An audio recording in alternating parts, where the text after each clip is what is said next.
Hi, I'm Kep Kepner, CPA here in Dallas. I met with a business owner today that is going to open a new corporation. They're going to sell products at rock concerts. And so they're going to start off selling hats, t-shirts. Eventually they're going to do recording and a variety of other things, but they are going to do this immediately. So the question came up, what do we do about sales tax? Well, we're in Texas, so if they sell a baseball cap to a customer in Texas, they're supposed to collect sales tax and remit that to the state. If they sell it over the internet to another customer in another state, they don't have to collect sales tax.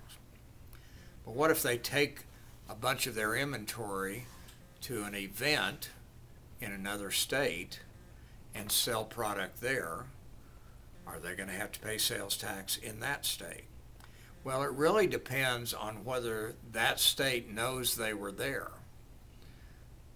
People turn a blind eye to a lot of things, but probably if you said to the state of California, I'm going to come in and have a booth at a convention and I'm going to sell my product to people who are attending, they would probably want you to get a temporary sales tax permit of some type because they want that tax.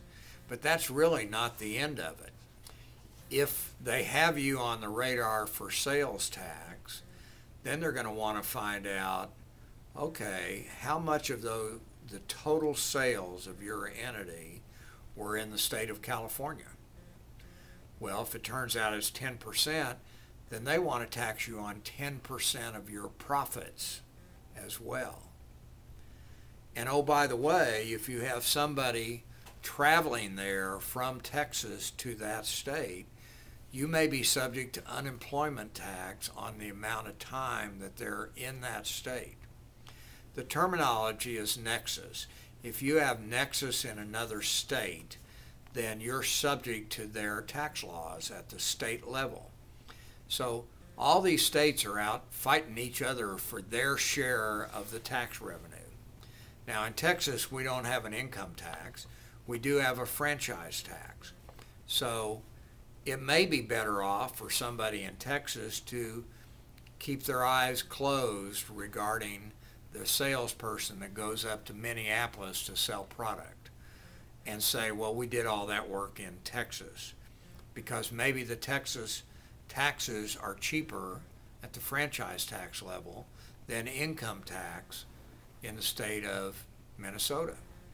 All of these things come into play when the other state knows that the taxpayer is operating in that state. I have a client who has an employee in Pennsylvania. This employee is a technical worker. So they don't sell anything in the state of Pennsylvania. So that's not an issue for sales tax. They don't do any business in Pennsylvania, so there's not anything relating to income tax. But the Pennsylvania laws regarding workers' comp are much different than what they are in Texas. So my client has had to pay unemployment tax and workers' comp in Pennsylvania for their employee who lives there and telecommunicates to Dallas. So the reality is all these states want to get you as having Nexus in their state so that they can begin to tax you. Understanding this will tell you why a lot of states are really slow to identify themselves in another state, because you're going to be taxed in that state. Now, if you are, it means you're not taxed as much in your home state. It's all of these states trying to get a piece of your dollars. So we understand how that works, and we'll be glad to help you with us. If you need help, give us a call. Thanks.